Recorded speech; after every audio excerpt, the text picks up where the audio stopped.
And welcome to another edition of Dock Talk, All-American Kayak Series podcast. What's happening, folks?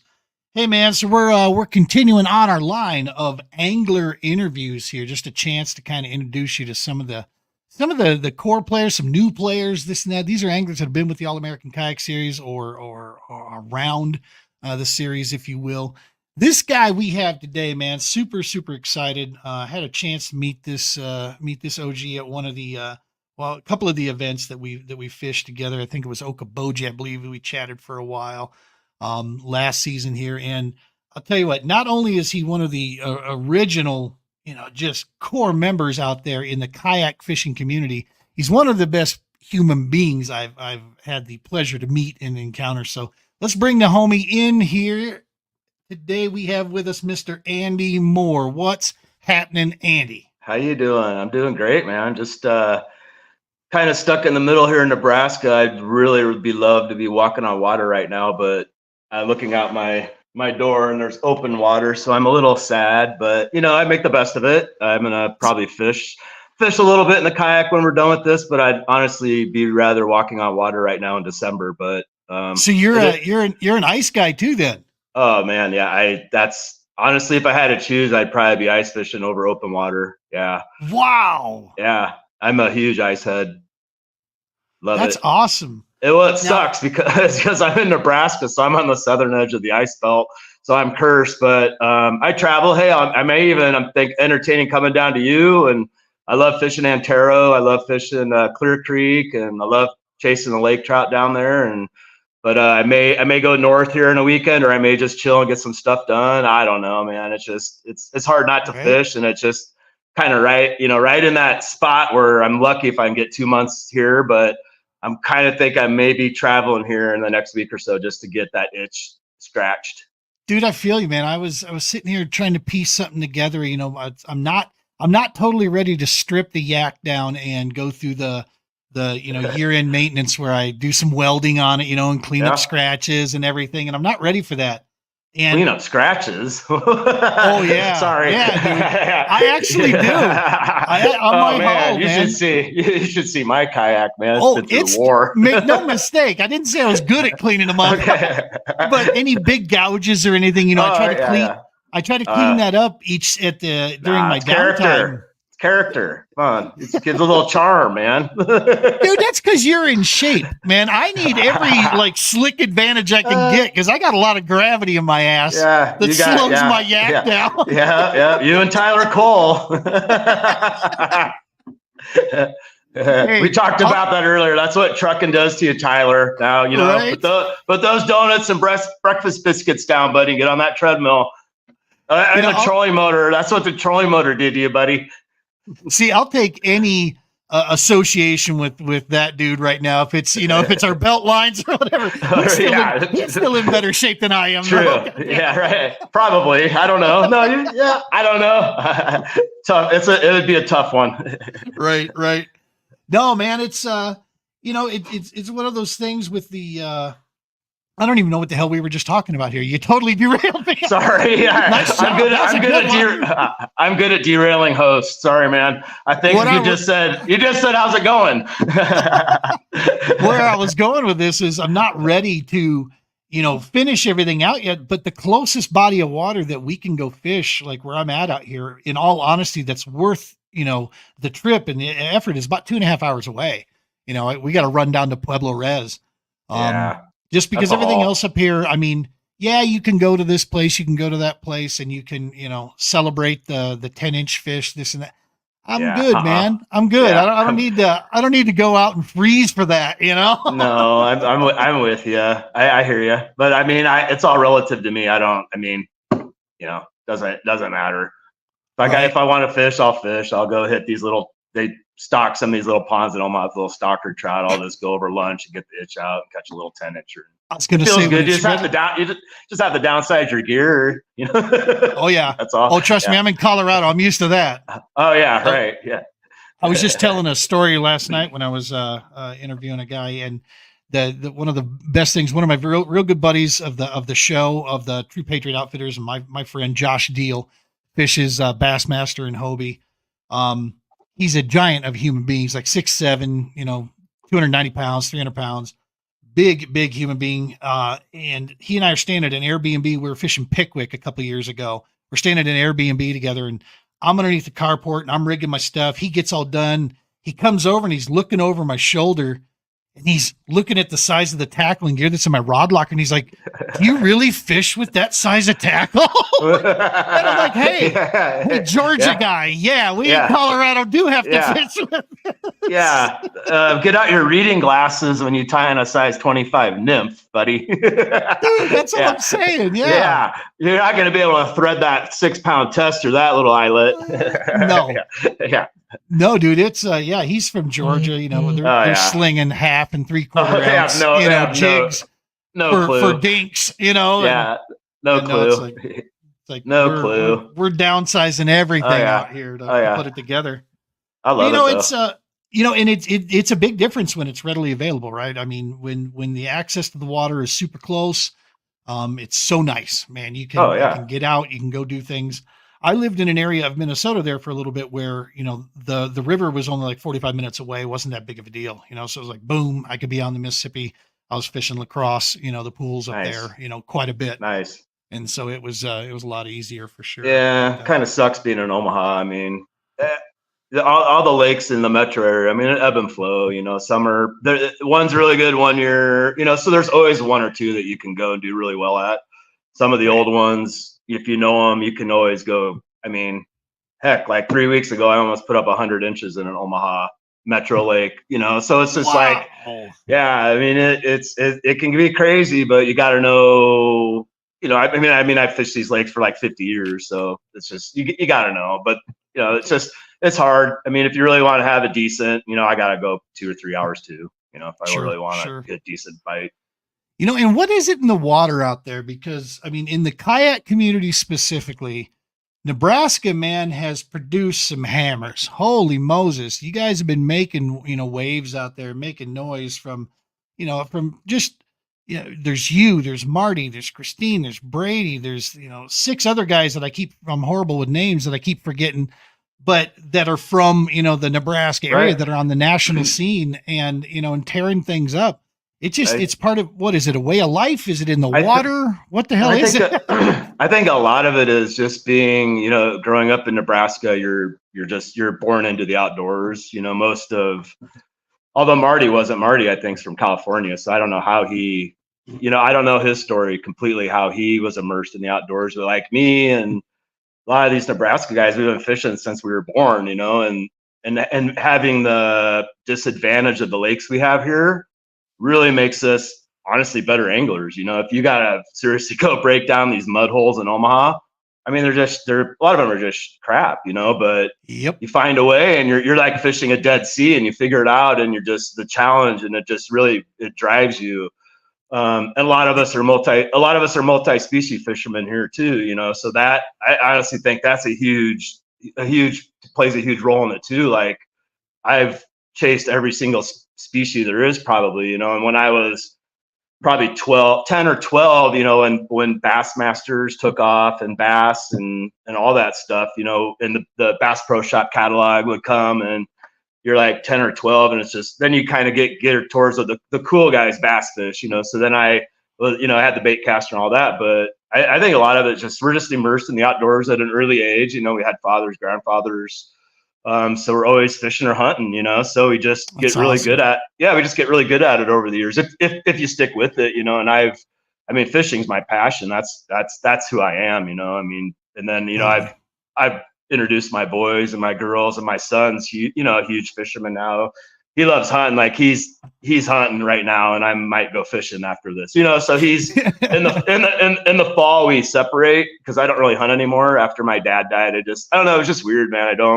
And honestly, as the older I get, it's harder for me to kill stuff. I don't know. That's just kind of a weird thing. But I think as we evolve as humans, I've obviously nothing against it. It's a huge tradition in my family, but I just prefer the kind of the more peaceful quietness of fishing versus the explosions and the death and the killing and all that. I still do it. I'll still opening day with him. But so in the fall we we separate when the ice is thick. We hook back up because then you can't really duck hunt here anymore because everything's frozen unless you're fishing or hunting in the fields and stuff. But yeah, man, I just think that, in Iowa too, Iowa guys it's just like Nebraska, Iowa has some really, really, really good anglers. And I just think that's the main reason, because there's a lot of these guys that I fish on these tournaments with, they're like, yeah, I just started fishing like 5 or 10 years ago, and I'm just like thinking, whoa, wow.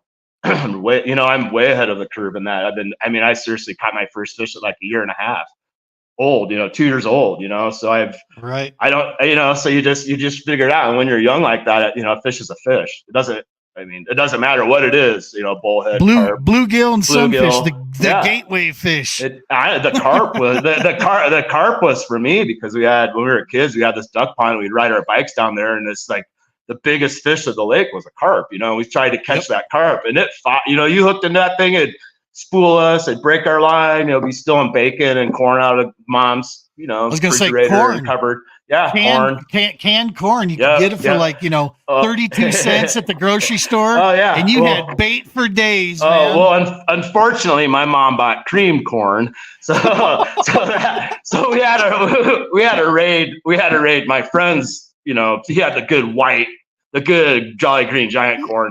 That's so that right. was good. So I could, my mom's got this cream corn crap, and I'm just like, you can't even put that stuff on a hook. We chummed with it, but I was gonna say you could chum. Yeah, that's about we chummed with it, but yeah, no, the bacon and the corn, man. Yeah, so yeah, growing up, man, I didn't care what a fish was a fish, Yeah, totally. No, that's the way it is. It's the love of getting out there. I remember the first fish I ever caught on an artificial lure. It was this tiny little swim bait, about yay big, with a jig, built into it. Little shad color. Had no clue what I was doing. I'm standing on the bank. I throw right out, in the dead set middle of the lake, and I'm rolling this thing back with my Zebco 33. Yep. And all of a sudden, I feel the front end of the pole whack, and I pull back and I start reeling this thing in. I brought a crappie in, nice. And I'm telling you, you might as well have just shot me up with heroin at that point, because it was this. This thing took over my head. I'm like, what the hell? About 4 more casts, doink, did it again. And I'm like, I'm a freaking magician. This is amazing. Right. No corn, no worm, no minnow, no nothing. It was artificial, right? Yeah. And so you're the cool kid on the block with the artificials. Telling you, man, it's like shit. I was looking for that Bassmaster patch immediately, right? Yeah, let's go. I had one at 12 years old. I had them all in my tackle box. I was using a bait caster, squirrel and nesting that thing, left and right. But I figured it out. Nowadays they're a lot easier to use. The ones I use, I love the Daiwa ones, man. They don't even backlash. I can sling that thing right into a wind and it won't backlash. But Daiwa, that's the name of the game. Yeah, I love their reels, So let's talk about kayak specifically. When did you first get into, just even if it was just recreational, but kayak fishing? When did you get into that, and how'd that come about? So, a big boat guy. I used to guide a lot. I used to guide like high profile people in Nebraska. I've guided admirals, from SAC, and I've guided governors in Nebraska, politicians, doctors, very well-known people for years, like private guided trips. And then, it was fun, but, just kind of like, it kind of got old. So we kind of stopped doing that. And then, I canoed a lot. I love the canoe. So I don't know what it was about the canoe. It was just the primitive aspect of it, just the manpower of it, the paddling closer to the water. I can creep into places, easy to transport, no gas, no nothing. I love that primitive aspect of fishing, just get rid of everything but yourself, a rod and reel, and a flotation thing, whatever that was, which was a canoe. So actually did a couple tournaments with Marty back in 2014 maybe, when he started Kayak Palooza, and I asked, can I use a canoe? He's like, sure, you can use a canoe. So use the canoe and everything, and then all this, the kayak was kind of getting big. Those are kind of cool, and the Hobie really wasn't a thing back then. It was like the Old Town Predator, the paddle ones, and then Hobie came out, with this drive thing, I'm just like, yeah, I never get one of those. I'm a purist. I'm going to paddle. I'll never, never use I'll never use a foot one. Well, I had to get a knee replacement in 2012 or 13, I think. So I couldn't use my boat. I couldn't stand up and use the trolling motor. I couldn't stand, so I was like, well, how am I going to fish? So, okay, I'm going to get a kayak. So I had a friend, Tom Fisher. He had this old Predator paddle kayak. And I'm like, perfect. I freaking fell in love with it. I can fish. I don't have to worry about my knee or whatever. Right. So it was just a total natural progression for someone like me who's very simple. I don't like a lot of hoopla. I don't like all the gadgetry. I don't like all the technology. Very, very minimalist. I don't like, I grew up in the 70s, so we went outside and blew stuff up and built forts. It's like, and then we burned the forts down, but and hope we didn't get in trouble. But so it's just a natural progression for me, and it was just at the perfect time because I got that knee replacement. Well, my doctor was like, part of your rehabilitation is the recumbent bike, the biking, which is kind of like that. And I'm just thinking, okay. And I'm like, well, maybe I'll try a Hobie. Well, my friend Tom Fisher I just mentioned had an extra Hobie, and I qualified for the Tournament of Champions in 2000. I think it was 2015 or 16. And he brought it, and I brought my Predator. He's like, just try it. Just try the Hobie. I'm like, no, I'm not doing the pedal thing. I'm a paddler. He's like, Lake Fork's pretty big, Andy. You more than welcome to paddle with us, because I had the Workman brothers were there, all three of them, Josh, Kevin, Caleb, and then Tom and I. We all qualified, and they all had the Hobies. Kevin was on the Hobie team at the time. I think Caleb was. Josh may have been too. Right. So I'm like, okay, I'd really look stupid. You guys have all these Hobies, and I had fished a couple of tournaments against Hobie guys, and I'm at a huge disadvantage paddling. I mean, these guys, it's hands-free fishing. They're casting and pedaling, where I'm, woo, woo, cast, twitch, woo, woo. But I was holding my own. I'd won a few things, and I was doing okay. But I'm just like, you know what, this is crazy. I really got to try this because I'm at a really big disadvantage. I'm gonna have to swallow my pride. And because I was saying the Hobies aren't even kayaks, guys. They're paddle boats. You're not even, so I was ripping on that pretty good. But so at Lake Fork was my first time in this paddle thing, man. And I tell you what, it was awesome for my knee, and it was awesome for me. And I still have that same kayak. Everyone's like, you're gonna get a new one. I'm like, I don't need a new one. I have a pretty long history with this one. I love this kayak. That floats. There's nothing wrong with it. I mean, it's plastic welded. I've gone through the nose like 3 times, hitting rocks, so there's holes, but I plastic weld it, and I get it by, everything's great. But I tell you what, the rehabilitation for my knee and the Hobie and everything. So it was just a natural progression for me, and I honestly don't think I'll go ahead. Sorry. No, I was just going to say that the thing I love about this is hearing this conversation about, because you weren't alone in your thoughts about the initial Hobies when they came out, because the purest level of where kayaks began and the kayak fishing began, it was paddle, man. That was the name of the game. Even for the sit in, the sit on, regardless, it was kayaking there.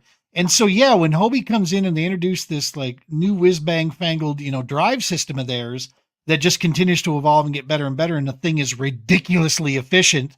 Oh yeah. So they were taking a beating, from that core group, and now we had that same conversation took place from the guys that were pedaling with the motor guys. They were looking at that's not, that's just not, that's too far from this and this. Look at the same conversation in our sport, from flasher to traditional sonar to forward facing. It's crazy. It's crazy, it's like, man, every 10, 15, 20 years, we have something that evolves that comes in. Crazy. And it too shall pass, and something is going to replace it. Exactly. I don't know what though, like more speed, but I mean, honestly, the evolution of fishing has blown me away, because I've lived it.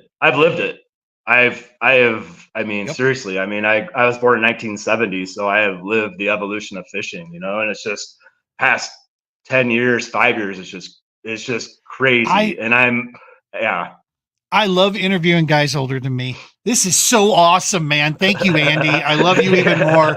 I'm 72, and it's like 98% of the guys that I have on here are younger than me. Like, 90s or whatever. Yeah. I'm the pup now. I'm the pup. Yeah. Well, you got more gray in your beards, but yeah, I'm getting there, man. The path. Totally. Yeah. Looks like I sneezed in a bowl of powdered sugar or something. Pretty much. I honestly thought you were older than me for that reason, but yeah, okay. Yeah. No, I had some old hayseed in Kansas at a gas station. He's like, so, how long you been doing? He was looking at my truck, at the wrap up section. He's talking to me. How long you been doing this? You're like, what, in your early 60s? And I'm like, oh man, like, just get the hell down the road. Because he was like in his 70s or something, Yeah, right. That's an insult. I'm like early 60s. How dare you? At the time, I had just turned 50. It ruined the drive the rest of my home. I was like, I'd be pissed, man. That's a punch in the gut. Yeah, I just sulked the whole way home. My wife looking at me like, what happened? Did your dog die? No, he just aged about 11 years. That's all. In like a night. What? That's how we stay. Yeah, that's how we stay young, man. And fish, and just you got to get away from the rat race. And honestly, I've worked my ass off for pretty much my whole life, and I've been kind of backing off a little bit and just realizing what hey, to stay alive longer, I need to fish more, and that's just that's a fact, man. 100%, dude, and that's the whole piece there. When so it's been a lifestyle. You've grown up around the stuff. You've been. I mean, people don't realize just you are one of those founding ambassador members of our sport, man, in the Midwest. Guys like you and Marty and James Francis and Josh Booth. I mean, you guys were really why the Midwest has representation across the entire nation, and you're right at the heart, of course, and the motivation for the All-American in that the Midwest, the flyover states, we often get overlooked just because there's not as much big money to bring the big show, up into here. So it takes us taking care of each other to put this, this series on. It takes us all working together from Wisconsin, Minnesota, Iowa, Nebraska, Dakotas, Kansas, Oklahoma, Missouri, Arkansas, all of us together, to form what we get a chance. When was your first, if you remember, because you actually fished the Midwest Fishing Kayak Series. Brady and I were talking about that. Select Sail was actually the sponsor of that, he's now part owner of, or actually owner of. And so, yeah, man, it was Josh Booth sent me a Tourney X result from 2018 on Wanahoo. Oh my gosh, looking at that roster, I'm like, Jordan Westerman was like a newbie. That was like his first tournament. Look at him now, like, yeah. Brady was like 15, 16 in that event. He was like, that dude started like, So a funny story. So you asked about the Midwest Kayak Fishing Series. So like in Nebraska, we didn't have anything. We had nothing. We had to travel. We had to do these multi-species tournaments. We had no actual bass circuit, and then, so that's what the Midwest Kayak Fishing Series started as a multi-species tournament. So you'd have like the first month would be crappie month, second month would be catfish, and that, so it was kind of cool. And then they, I think so. I've been involved like forever, but I've kind of just like let it happen. I haven't like really like tried to. I've just let it evolve. I'm like kind of one that just that's just kind of who I am. I don't like take something by the and run with it. I just let the younger guys do it, and I'll agree, disagree. I'll be loyal or not loyal. I'm pretty easy, but it's kind of a cool thing. Like I think that, so like the Midwest Kayak Fishing Series, like our championship, like in like 2016, we're like, well, let's just have it your best 5 bass for the final. And then that was in 2017, I think, and I actually won that. So that was the first tournament I ever won, and I won a new kayak from Select Sail Sports and Outback. So I won it in 2017, and I had just learned drop shotting the season before at Lake Fork.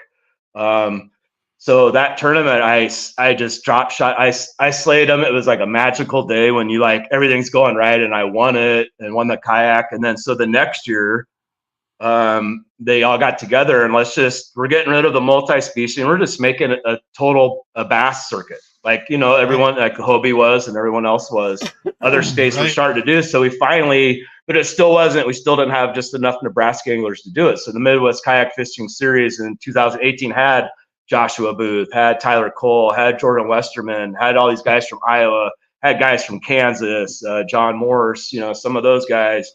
I don't think we had anybody from North Dakota, but we had guys from Missouri, Iowa, Nebraska. So it was kind of like the predecessor to the All-American in a way. It was 100%. That's why, and that's kind of why when Midwest Kayak Fishing Series went away, I gravitated towards the All-American. I'm like, that is so freaking cool because it's the same guys I fished with and against.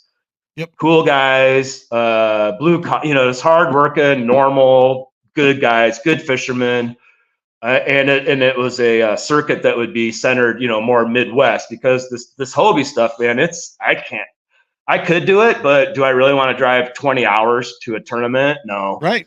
And so the All-American was just once again just this natural evolution for Andy. Just like the kayak, I just slipped right on in, and I'm like, you know what? I'm all in. I'm supporting this. I'm supporting Joshua. I'm gonna hopefully, if people see that I love it and fish it hard, bring more people in. I think if you have, but it's hard because now there's so much going on now. There's just so many tournaments to fish, but I think this one is obviously the premier event in the Midwest, obviously, besides our state circuits, but that's me, man. I'm totally loyal to Sticks, Nebraska circuit from the start. And I'm totally loyal to All-American Kayak Series and the Classic, So yeah. Well, and that's at the heart of it. There's like you said, there's so many local and regional options that are out there now. And bless Marty Hughes got a Facebook group out there where he kind of tries to put all the schedules together to kind of make sense out of it for people to see. But when it does come to the ability as far as with an angler centric focus, high payouts, fun, good times. I mean, that's really what this 24 season's about. Josh, Troy, and I have been, countless hours hashing, cussing, discussing, figuring out ways to really separate us. We're comfortable with the fact that the All-American's not a pro circuit. And we don't want to be. At the most, what would, to me, in my personal opinion, look at us as like triple A's, man. If you can make it through this field and have success, well, then you wouldn't be wasting your money trying to jump in the Bassmaster or Hobie. No. But in all honesty, it's awesome to go to those events and fish those because they're run really well and they've got some great guys there. But not for nothing, man. You're going against, a group of people out there that this is all they do. And they're putting hours and weeks on these bodies of water to where you're kind of just, you're almost donating your money. At least with the All-American, it's a pretty even field. Our waters aren't, 22 hours away. I mean, I probably drive the longest coming from Colorado because it's like Monaco, that's a 16, 17 hour run. Yeah, that's brutal. Kentucky Lake is going to be, but for Colorado, it's like, yeah, man, I'm just used to driving out here. But all in all, the point is that we try to make sure that we got, the awards banquet's going to be a ton of fun, lots of cool, giveaways and swag and such, but also the networking, man, hanging out with just some true anglers and good people and, sharing stories, sharing information. It's one of the best parts that I've had is just meeting people involved out there like you. I mean, I beg to differ. I think that, I think the anglers in the All-American could hold their own with any other circuit in the country. I do too. Yeah. I just try to. No, I hear you. And I also, like me, I'm at somewhat of a disadvantage being in Nebraska because the All-American, we're not doing Lewis and Clark anymore or really anything in Nebraska. So I'm going to get, a lot of these Missouri guys, they a lot of lakes we fish they fish them a lot too. But I mean, I don't really care. But like the Hobie, kind of the same thing. You know, you got regional guys that know the lakes really well in New York or Florida or whatever. But you got guys that go and win. And look at Brady. I mean, he just won. He beat them all. You know, so it's like, and I think the talent level is. I think it's kind of equal in every circuit. You know, you have a lot of guys jumping to each circuit. You know, but I think you do have a point with the All-American. If you do want to make that jump from a state level to a regional or national, I would consider All-American a regional, obviously. But it would be the perfect, because like you said, you have lower entry fees, less travel time, and it's more adaptable for the working man. It's more adaptable for someone that's not in it 100%, like Hobie, like you said, these guys that's all they do. They travel from one to the other, and they're fishing 5 days a week, 4 weeks a month. It's nonstop, and which is fine. But as far as like talent, I would think talent kind of peaks out at a certain level, and then what's above talent is just knowledge of where you're fishing, because the fish act differently wherever we go. It's like in Texas they act differently than they do in Nebraska. In Wisconsin, like the smallmouth were acting like largemouth bass there because they don't have that competition there with the largemouth, so they act differently there than they do in South Dakota. South Dakota, you have largemouth and smallmouth swimming together. So the smallmouth are pushed mostly offshore. They'll come in to spawn, but they associate with deeper rock piles and stuff like that. And the largemouth on the shore, Minocqua is freaking crazy because the smallmouth are like up like largemouth were. So I had to really I didn't quite get it at first. I can't wait to go. I can't wait to go back, because it really you get set in a mindset as an angler, like what's worked in the past, and you get driven into you like, okay, certain fish do certain things, that's not true. Everything's depends different. on where you're at in the country. Yeah, exactly. So your talent as a fisherman, is superseded by like your knowledge of what fish are doing in these different areas, so. Well, and it's right at the heart and of why I have always maintained the fact that we're as much a national series as Bassmaster and Hobie are, because when you look at the geographical area that we cover, it's actually broader than just about anybody. I mean, dude, we're going from nearly the upper peninsula of almost Michigan. Canada. We're up there at Minocqua, all the way to Canada. Texas. I mean, we've That's gone crazy. We go across. The main thing we try to do is we're a little bit skinnier. We're branching into Kentucky this year, but that's not a normal maneuver. Maybe it will be. We'll see how that event goes. We did 2 years ago. Yeah, but that's about as far east as we go. That's about as far east as that's as far east as Josh has gone, because I fished Kentucky Lake 2 years ago. Yeah. And I stayed in Paducah, and it was I had a good time, and I did get it. Yeah. The biggest piece for us that we want to make sure of is that we have the emphasis on making it easier to fish with us, and make sure that we have an angler focus on this, that what we do at the awards isn't just about paying the bills for the sponsors. Yes, we're going to take care of them the way they take care of us, but in the same breath, though, without the angler support, we don't need a sponsor. You know what I mean? It's like the angler's got to be our first priority, and that's what we all talk about. Yeah, we all talk 100%. About trying to, and that's the cool thing too, is when you've got people that are competitive anglers that are running the stuff. I mean, Josh is an angler. Troy competes. I still compete. Yeah. So it's we know, and we've got the guys that are. You had mentioned something about how the Missouri guys on some of our have a little bit of advantage on those. That was really one of the reasons why we're going to Okoboji, La Crosse, Minocqua. We want to spread this around, and then we're going to go all the way to Arkansas, and then we're going to Kentucky. You know what I mean? So it's like we're trying to spread it around to really encompass everybody. Yeah, and it's making me a better angler too. I mean, I improve every year. The more I do these, the more I travel, the more different lakes I fish. Man, I'm way better than I was last year. You keep progressing, you keep learning. And just like fishing these new lakes. Like I looked at the schedule, I'm like, oh, I wanted to go back to Palestine. I know that, but then I'm like, hey, it's cool. It's a new opportunity. It's a new lake to learn, So that awesome. Was that 2 seasons ago that you went to Palestine, Yeah. put on the show? Yep. Yeah. And like freaking 28 degree. I didn't care. I was in my element, it's just, it didn't faze me at all, but yeah, that was a hard event. I heard. I didn't get a chance to fish it, but I heard that one tried a lot of guys and you pushed through. Mentally it was for others, not me at all, because that's my roadhouse, man. I'm an ice fisherman. It was like I could fish in shorts and a t-shirt. It wouldn't faze me, But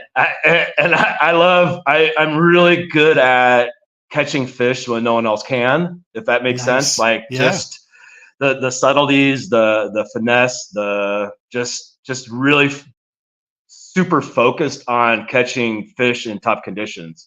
And I think that goes back to like my friend and I in college. We would always be like, you wimp, you're not quitting, and it's like brutal out. We're like and you're like, so it was a total competition, and we weren't leaving until like I won or he won, and it's like 15 degrees, and it's brutal. So I've always, I don't know, that just is kind of stuck with me, like just fishing in adverse conditions. I don't know, I love doing it. It just makes it like, I don't know, it just kind of brings out like maybe my Viking heritage or something. I don't know, just like, like bring it on, more wind, more snow, and you catch a fish and you're just like, that's what you don't really get that when it's 80 and sunny and no wind. You're just like, pretty. Oh, it's so nice out. Okay, cool. I feel you. I think when a body of water is not fishing real normal and it's more of like you got to go to junk fishing,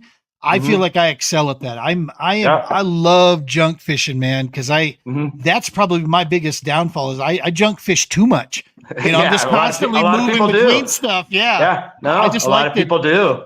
I sometimes switch up too soon, type thing. But anytime it's been required, I've always, that's when I have my best times and best results is when it's got to go with your gut. When I've learned in competitive fishing, which I'm so glad I got into because I am super competitive human and my whole life with my business and everything. That Viking side of you. Right.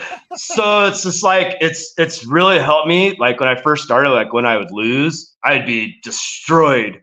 I'd be like bummed for days. Like it would ruin worse than when Nebraska would lose a football game, like I don't even care anymore about that. Oh yeah.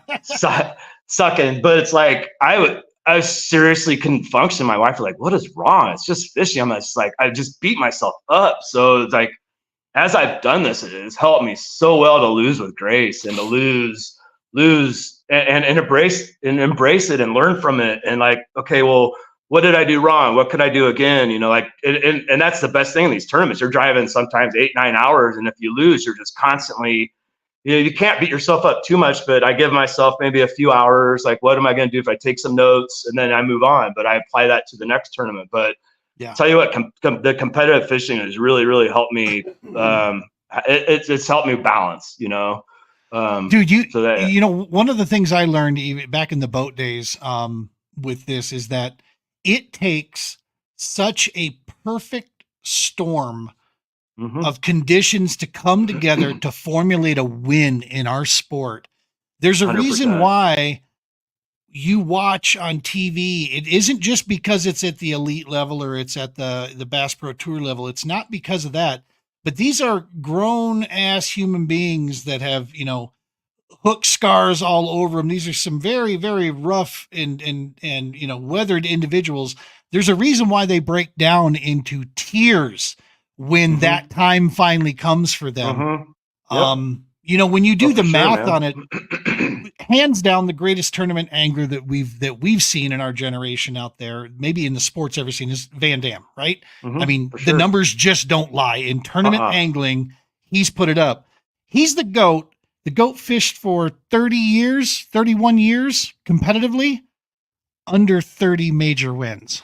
I mean, what's that tell you? If the GOAT himself can't even average one a year, that's what I tell these young guys that they're just devastating. They beat themselves up. I'm like, hey, look at Rick Clunn, look at Mike Iaconelli. Look at oh my God, he finished 145th last month. Right. It's that you're not going to win. You're going to catch a wave. You're going to, and the really good anglers take advantage of that wave, whether it's they're in the right mental place at the time, they're super focused, they're dialed in, whatever. You got to ride that wave, because the wave's going to crash. Every wave, crests and crashes. You ride the wave as long as you can, but know that it is going to crash, and you just have to regroup, refocus, and you got to also remember too, your best moments in life are never in your past, and you're always going to have another great moment ahead of you, and it's a higher crest. You got to ride the wave. But these young kids, man, they just beat themselves up, and I was guilty of that too when I started. I thought I'm going to go out, I'm going to win everything, and then you get humbled very fast, especially in Nebraska, where we talked earlier, like really, really good anglers here, really good people. Same with Iowa. I thought, Colorado's in the same bit, man. I'll go out here. Got some good guys in Colorado. Yep, you do. I get my butt handed to me constantly out here by these Colorado guys when we fish these home waters. Yeah. My only chance is when we break out of these waters, because we actually will fish Nebraska. There, like I feel Red Willow. Yeah. Yep. We go to Red Willow and compete a little bit. And there, I feel like it's like, okay, now I'm a little bit more in my element here. But it's you said the wave, man, and this is something we were talking about off air, and I wanted to just kind of get your take, because you've known TC for a lot of years. Talk about a wave and momentum this last season. How about Tyler's run? Man? Holy shit! I have never seen someone. I've seen him do good in the past, obviously, but this year I don't know what it was.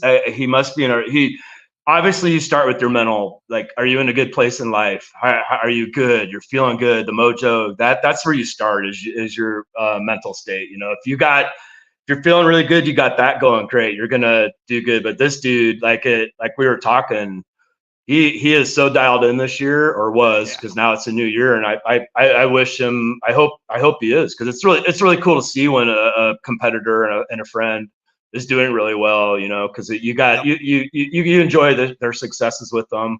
But he, like at Arkansas, when we were at dinner, he was just like, oh yeah, no, you come fish with me. I'm like, I'll still kick your ass. Yeah, no, come. No, I don't. Everybody come. You can all fish right by me, and I will still kick your ass, and I will still win. And I was like, no, dude, because I know you will, because I can feel your energy right now, and ain't nothing stopping you, and you're on a freaking mission, man. I don't know what the hell's going on. I don't know if it's your trucker diet or what, but bottle that shit up. I don't know if I can cuss. I think I can. Yeah, you can. You're fine. Bottle that shit up and save it for next year, or sell me some, and I will buy some. But no, he was. I mean, dude, I love Ty. Yeah, I love him, man, and I am so happy for him. And dude, he was just at another level this year. And I told him, dude, get in the boats right now, and because you seriously. No, I'm serious. I said, dude, you are there. Like, if you have got to figure out the formula for your mental and your talent and your physical and all that, man, get in the boats, because you could seriously do something, You know what stamped it home for me is that, like we talk about our sport, and I've been around this thing a while, and I've seen, the momentums, the shifts, the different things. Tyler was playing at a different level, and the part that just purely stamped it home, because of course in the back of my head I'm like, what is it? Is his map study? Is it, what is it? Did he about these locations we were going to? So here we are at the series championship down in Arkansas. There, we all collectively, the few of us that went down there, were having dinner, and we all collectively voted, let's turn it from a 3-day into a 2-day, right? Mm-hmm. So because it was like, there's no reason to stretch this thing out. Tyler was in a commanding position. Stoney was making a run at him for sure. He was.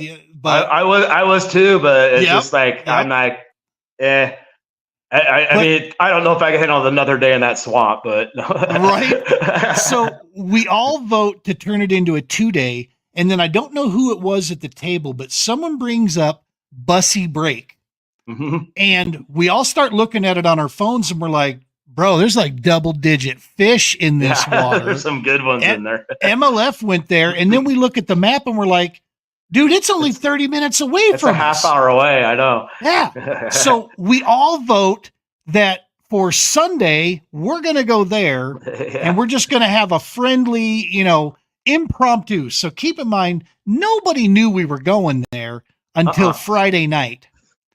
We got there Saturday. We all agreed $25. We're just going to do it in Facebook Messenger, Yeah, right. It took Tyler 10 minutes to get to his location, and the god dang messenger starts blowing up. I know. He just starts jacking them. I know. And I'm like, okay, he had no map study. He had no idea we were going here. It's in the zone. He gets in there, and then Stoney, of course, actually was right there with him, for he was quite a while. Yeah, I just turned my phone off. Because I had to head back, I was just like, so I was like, hey, a good opportunity for me. And I'm seeing it, my phone's going ding, and that's Tyler. I'm just like, okay, you know what? I just turn it. You're making me jealous. Yeah, I'm turning that off. But no, confidence. That is a lot of it too. If everything's in place, it's if you're confident and you positively think it will happen, and that comes with confidence, it's gonna happen. And he was just, you can just see it in his eyes. It's like, dude, don't even. Yeah, Andy, you can just go home. Don't even. It's a race. It was a race for second, right? Give it up, that's buddy. Really what it boiled down to. It really was. And I kind of, Stoney took me on the second day. I just couldn't get it. I mean, I was getting bites, man, but it was hard. I just had that, that's just the alligator thing in the back of my head. And then I finally saw one at Bussy. Actually, I'd come right around the corner. It was, about an 8-footer. Okay. And crazy. They're super skittish. He took off. I literally, you'll laugh at this, but so I didn't have anything to open carry with, right? When I went down there. Yeah. But I literally stopped. Didn't you buy the machete? I stopped at freaking Walmart. Josh and I were walking through Walmart, and I'm like, there we go. That's a gator. That's what I need right there. Yeah, boom. So when I got off the water on Friday, I'm pulling out and I'm parked in wherever that little lake, I forget what it was called, but that little ramp there that we were at on Friday morning. Right. There's a little handicap. You can barely see it as the paint's disappearing, but I was parked on it, and this older couple, they were probably like 80, and their boat was they bought it new, 80 years ago. It was so old, and it was an older couple. They're like 70 or 80, and they get out, and I'm like, oh, I'm sorry, because they had a handicap sticker. I'll move, so I moved, and I'm kind of watching them all. The wife can barely watch. She gets out a big old shotgun, and they're going on the boat. I was like, oh, is that for the alligator? And I'm like, huh? I can't hear ya. I'm like, is that for the alligators? And she's like, no, it's for the squirrels. It's like, okay. Looks like you're getting dinner, I guess. You use a machete for the gators. I'd probably use a shotgun, but yeah. Yeah, no, that was pretty funny. I'm like, okay, have a good squirrel stew tonight, I guess. What squirrel season was on, and they were running. That's what they were doing. Yeah, they were running the shorelines. There was a few of them out shooting squirrels out of trees, scraping them out of the swamp, taking them out. That's. I guess that's Arkansas for you, bro. That's one of the things cool about the All-American is when we go around to these different places. Oh yeah, some of them are a little offbeat, some of them a little more high profile, but you really do get a chance to see the heartbeat of America, man. And I love it. It's people have always been super cool. Oh, I still have my Big Brutus hat from Mine Lands. I picked up one of the Big Brutus, the big the big claw thing. Yeah. Got that. Got me a hat. Remember that whole deal. I'm bummed I missed that one. I just sometimes the sticks in our schedule conflicts. So I mean, if it all lays out perfectly, I can do every single one. But our championship was the same weekend as that one, so I couldn't obviously do that. But for sure. Well, that's awesome stuff, man. And where did you and I originally? Was it Okoboji where we first met? So I think I met you I think it was. I met you at the All-American the year before, but just very briefly. I don't even think right. I may have said, "Hey, what's up? I'm Andy," but you were filming. It was so busy. But yeah, so when it was at Okoboji on practice day, I don't know if it was on Thursday or something. ran into her. Hey, I knew who you were. Obviously, you didn't know who I really was, but I obviously knew who you were from the All American and what you're doing, the podcast and all that. So yeah, that's when we chat a little bit. I've learned a little bit about you. You learned a little bit about me, and yeah. Dude, and I said this before introducing you in, and just for you know why I'm saying this for sure. You are an amazing human being, man, and Thanks, man. the support that you give the kayak community and other sections of the community is just know how important it is and how much it's loved and appreciated. Thank you. Because that's, I mean, it's dudes like you, man, that keep our sport and that keep, quite frankly, my sanity and my trust in humanity alone, that we're going to be all right. You know what I mean? It's like, we'll get there. You know? I'm good at breaking up the monotony. That's for sure. I don't know. I'm having a good time with it, and I'm finally in a place in life where I can do it more and go on these adventures and kind of help when I can, and help people that are struggling, help these young kids, navigate life, because life is not easy these days, with all the technology, and the younger generation just didn't have it like we had it, and I was gonna say it's a different landscape. Put the phone down. It's dumbing you up. And they're like, what do you mean? I'm like, it's making you dumb. Seriously. How long have you been on your phone? Are you even thinking? What are you doing? So it's like, I even try to do that now because I get caught in it. I put that damn phone away. I'm going to read a book, or I'm going to listen to some music and do something else so I can think. Because when you're on your phone watching all this stuff, you're really not thinking. You're dumbing yourself down. So I mean, these kids these days, man, they got it hard, and it's just like I'm trying to help them navigate life, and along with my kids too. But still, I don't know. I think that's important, to have somebody that just is kind of there. That I'm always there to help. If you need a ride, flat tire, if you ran out of money, anything like that, man. Just always know that I'm available at any of these tournaments. If you ever need help with anything, honestly, if you need like a 10-minute therapy session, I'd be more than happy to talk to you about anything and help you through that or whatever, man. But no, I really appreciate the kind words, man. It's just, that means a lot. So I appreciate that. Of course, man. Of course. I mean, it's been for me coming in and learning the community, learning the series. I fell in love with the All-American the first season I fished it. I didn't get a chance to fish as many as I wanted. But I did able to get there in and enough for AOI and get the championship in when we went to lacrosse and so forth, and danced up there. That was a fantastic deal. Just every one of these events, that we go to, there's just such cool stories that come out of each one of the All-American events. And it's always related around interaction with other anglers. It's a cool story that I've had with, meeting somebody or hearing this or seeing that. So hopefully some of the stuff we spoke about before we got on air, hopefully you and I can figure out some stuff, because there's some cool ideas that we're tossing around here. So we'll see where that goes. So back to back. Go ahead. Go ahead.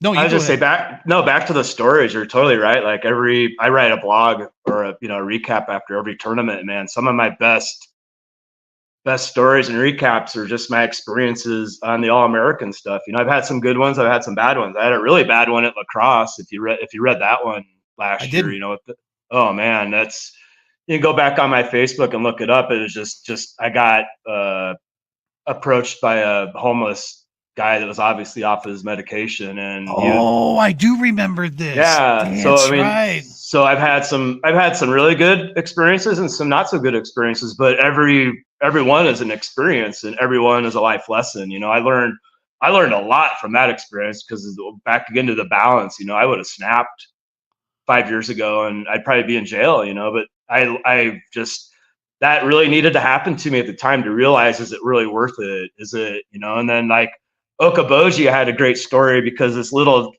dude just reminded me so much of me when I was that age. And it's like, that is me, like, 40 years ago. And he had this little he was doing, his mom wasn't paying attention. casting out there, and I'm thinking, oh God, he's not gonna catch anything. I feel horrible. Like really want to, like, hey dude, top of my kayak, let's go to this dock. You want to catch some fish, but in this time of day, you can't do that, But so I gave him some lures, and the mom's like, thank you so much, and I was like, yeah, anytime. So yeah, it's just like it's not all about the fishing, it's about the adventure. It's about who you touch in life and all that stuff, it's all one thing. But yeah, no, dude, the stories at the end of the awesome. day, that's growing the sport.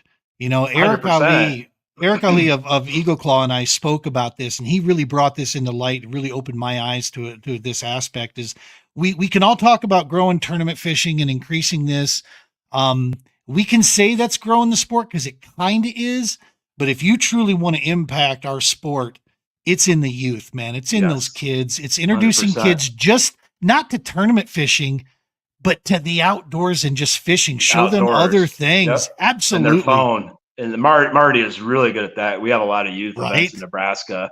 Oh yeah, man. He's bless his heart. I mean, no, he's the man. I mean, he started it. I was like 15 years ago, he was kayak. I did Heroes on the Water with him. And we brought a vet out to my lake, and I took the vet in the boat before Marty got out here, and he got out here. He's like, get out of the boat. And I'm just like, he put the vet in the kayak, and I was like, I'm not getting one of those things. I was in my boat. So I was like, kayak, are you kidding me? And granted, this is like 15 years ago, Right. There was no kayaks around. I mean, there was no kayaks here. It was just, it was canoes or boats or little 2-man bass boats, So yeah, it's like Marty is like, he deserves a lot of credit for getting kayak fishing where it is today, competitively, leisurely, everything. And his main focus is getting the youth to get involved, and that is our future.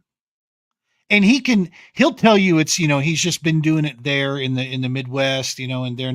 No, dude, his influence reaches everywhere across this nation. It reaches everywhere. Marty is absolutely, we're better off, and we have a sport where it's at today greatly because of contributions that he's made to our sport, with the youth, and how cool is that on the Brady stores? That Brady's a product of Kayak Jack's youth stuff. Yeah. 100%. Now he's a national freaking champion, man. That's awesome. So I forgot to say, back at the Midwest Kayak Fishing Series in 2018, when it turned all bass, our first tournament was in Kansas at, oh God, I forget where it was. Anyways, a lake in Kansas by Cherryville, Kansas, whatever lake that is. I totally, it's over. I'm forgetting. But Brady, David Cruz was there. He doesn't even really fish anymore. Like some of these really old guys that don't even do it anymore. But Brady was there, and I looked at my friend Kevin Workman. I'm like, whose kid is this? He was like 12, and he's has rod socks on his rods, and he's tying all this stuff. I'm like, and Kevin laughed. He's like, oh, that's just Brady. We bring him along. The mom lets us drive him, and we're all kind of his dad. We're all kind of helping him. And dude goes out and crushes it. And he's like 12, and it's just like. And then I'm like, every time he has a beer, I'm like, are you seriously old enough to drink yet? I think he finally is. So that's good. But yeah, no, he's 22. But that dude is, exactly. And that's for Marty. A small town kid just catching the wave and getting into. Now look at him. He's he's gonna go fish the world. That's freaking crazy. Yeah, that's awesome. Yeah, man. And I'll tell you, after spending a time of interviewing him there as well, it's not just that he's a world-class angler. He's a world-class dude, man. He's a good kid. This kid has got he's so far ahead of most guys that are 20, 30 years older than him when it comes to what he prioritizes in life, man. It was, like Marty, he's one of those guys that when you hang out with him, they make you want to be better, right? It's like, I like the way you're doing this, and I need to, there's some areas I could be better at. And I like hanging out with those people because they do keep us evolving a little bit, right? Oh yeah. I've had the opportunity to fish right by Brady at one tournament at Sherman probably 3 years ago, because we all raced to the spot. We all agreed it was Josh Workman and me and Brady, and I think I could have probably beat him. Brady's pretty fast though, but I probably could have beat him there. But we all just got, hey, we'll share the spot. Well, it was a pleasure watching this kid fish because he was kicking my ass, and he was but but it was so funny because he would get so like he'd miss a fish, he'd slam his rod down, and I'm like, I was like, Brady, calm down, man. It's okay. You know, I'm trying to. I know, just dude, relax, man. He's just like slamming it. So I think that he doesn't. I don't think he does. I think he's learned to just like take a deep breath and not slam poles and stuff. But he kicked my ass. I'm just like, wow. I was like, okay, dude, what freaking color are you using? What size weight? And give me one because I'm starting to piss me off, But yeah, but no, totally good kid. Good stuff, man. Well, listen, Andy, I can't thank you enough, brother, for coming by here. This is going to be, definitely not the last time. I'm sure. Yeah, man. That we'll have you on Doc Talk here, and I can't wait to. Are you? What's it looking like for you on All American this year? How many of the events you think you're gonna be able to make? I'm gonna try to make them all. Actually, I just have to kind of see. Our stick schedule finally just came out, so nice. I need to go home and on my pad of paper, and I draw lines with a ruler, and I draw the dates in lines with my pencil. They have this thing called Excel. I don't know if you've ever seen it. Never even heard of it. So I will write on this big piece of paper with all lines of seven slots for the days, and I will mark so I can just see, and I post it on my studio wall with duct tape, and then I can kind of see. But yeah, I'm gonna get you a kayak sticker of an abacus, and we're gonna put that on the side. Yeah. Sure, I love it. Yeah. I love it. No, I am definitely part of the resistance. The only reason why I have a smartphone is for stuff like this and Tourney X. I mean, if I didn't, I'd still have a freaking flip phone, and I'd still be using my camera to take pictures of my fish. But that's awesome. Yeah, so I'm the plan is to do every sticks and every All American, but I'm sure there's going to be a conflict here and there, and obviously sticks take precedent over All American just because that's my, it's the Nebraska thing. That's home. Yeah.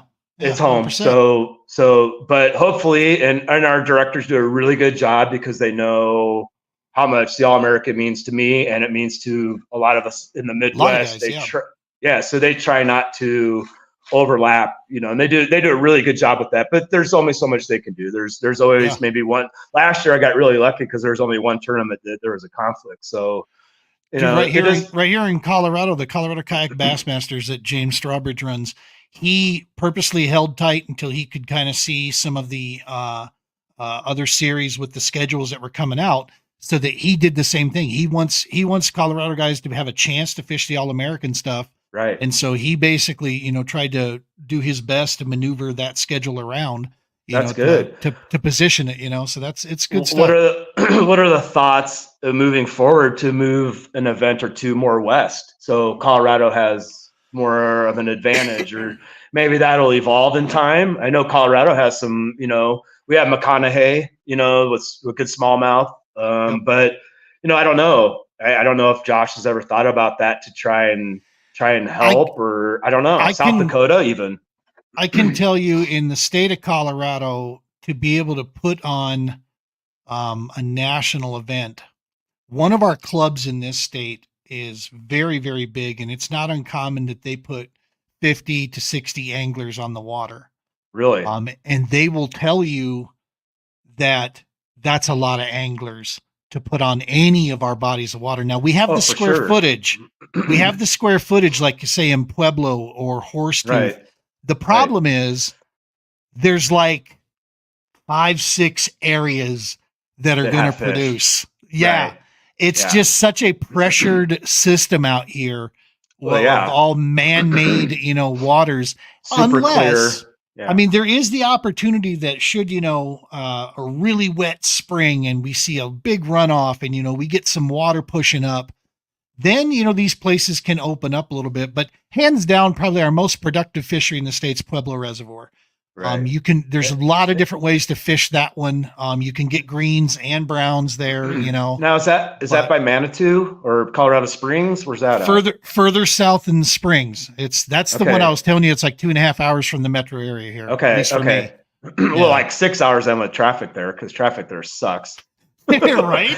Yeah, no. Yeah. If you're going to drive through Denver, I do it. Leave at 2 a.m. Exactly. I do. Yeah. I leave at No. like 4 a.m. Oh, dude. so that I can get through the traffic. And even then it's starting to jam up.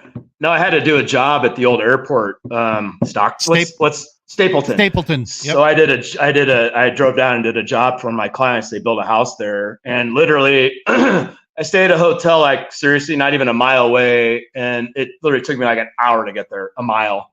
Yeah. And I get there, and every morning the contractor's already there. And then I noticed he'd leave at about like 1 or 2 in the afternoon. So a couple of days of this, and I was like, okay, so what time do you get here? He goes, I leave my house at 2:30 in the morning. I get here at 3. I get everything done. I know exactly what everyone's doing. Once everyone's going, I leave and I go home and I avoid all the traffic. I'm just like, crazy. One of the best memes I saw was this picture of jammed up traffic, and it said, "It's official. Denver, Colorado is officially 1 hour from Denver, Colorado." Yeah, pretty much. Yeah. It's like, yeah, that's our traffic, man. Although I will say you get some good smells when you're waiting for the traffic to move in down in the downtown area. Right.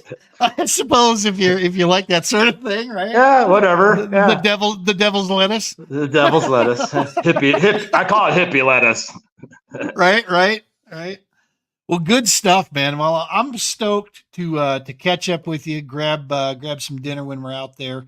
I've kind of made the decision. I won't be competing in any of the All-American stuff, but I will be fishing.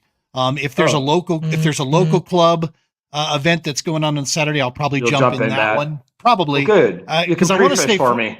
I want to stay frosty with the stuff, right? But yeah. I do want to be able to stay out there and get some good shots of other anglers, and it'll do me. I mean, I have no intention of retiring from competing, so yeah, I'll go out, and as long as I'm not in anybody's way, I'll be out there and doing what I'm doing. That's cool. Definitely.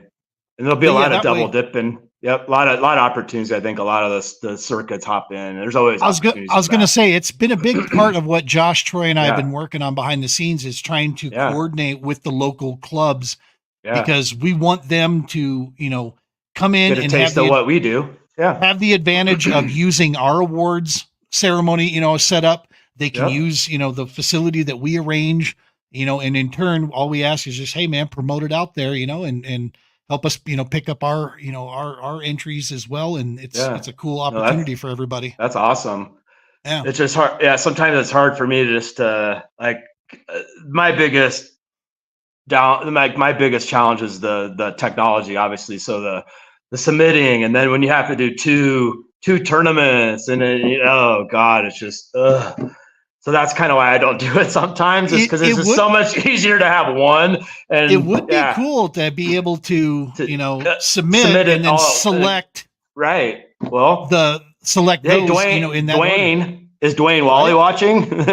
help a man out here. Just make it easy. Just press one button, submit all. By the time this airs, because we're recording, by the time this airs, Dwayne will have already been on the podcast because we've got him lined up for an interview as well. He's coming. Okay. So yeah. Well, no, so you can mention it to him that, hey, this one guy from Nebraska is like, you can make anything easier, like all this triple, double submitting. Just like have it, I mean, I'm sure you could figure it out. The dude's big great buttons on the phone, like big this. Buttons on the phone. No, I'm good. I still have my vision. I'm good. I mean, like I said, I do have to put my glasses on to tie on a size 25 nymph, but other than that, and even some of these ice lures I use, man, holy cow, man, they're just like and it's at night, and like, I'm still kind of resisting. I can see really good about a foot out, but when it gets here. And see, I'm an artist too, so I do a lot of fine artwork, and I gotta put them on when I'm doing like the real detail stuff. But it's just something else you gotta deal with on the water, Like, oh no, where are my glasses? So I started needing readers when I was back in the boat days, and one of the first big interviews that I had the opportunity to do, Jody Queen came on the True Patriot Outfitters podcast, and I always, I follow Jody, throughout, and watching, I saw his glasses, dude. These things, I've tried the sunglasses with bifocals in them. Can't do I've tried other options. They're pointless first thing in the morning when it's still like low to no light. Right. So this right here, man, these things come apart. Oh, interesting. Okay. Dude. Oh, cool. They sit right here. Nice. And I can actually put them on. I can't with my headset on, but I can put them on over my sunglasses just Oh, like wow. Jody does. You have these like 2 layers of glasses then, but I got my sunglasses on and then I got my readers right here so I can sit there and Interesting. tie fluorocarbon and Nice. I had to channel give my inner Jody. That's it. Yeah, there you go. Yeah. That's what I do there. I'm close. I'm so close to doing that, but I can still manage. So I've had too many years on the PCs, man. That's what did it for me. That's what these are for. Yeah, these actually right. block. These are made for, a lot Really? of hours behind the PC. Okay. Yeah. Well, These are I don't have that problem, obviously, because I don't look Right. at computers. Yeah, you don't get bad eyesight using counting with beads. No, my ears are a different story. Shooting shotguns and loud music, and I was in bands. My whole life I was a percussionist, so I always got Nice stuck on stage right in front of the monitors. So it's just like you got all that coming at you. You got so yep, good stuff. And obviously brother, I grew up with the Walkman, so that damaged my ears. Right. That thing was awesome. My first, See, we could go on and on. My Walkman, my first cassette tape was a Thriller, Michael Jackson. Oh, nice. Yeah. I rocked out. Mine was the Doors' Soft Parade.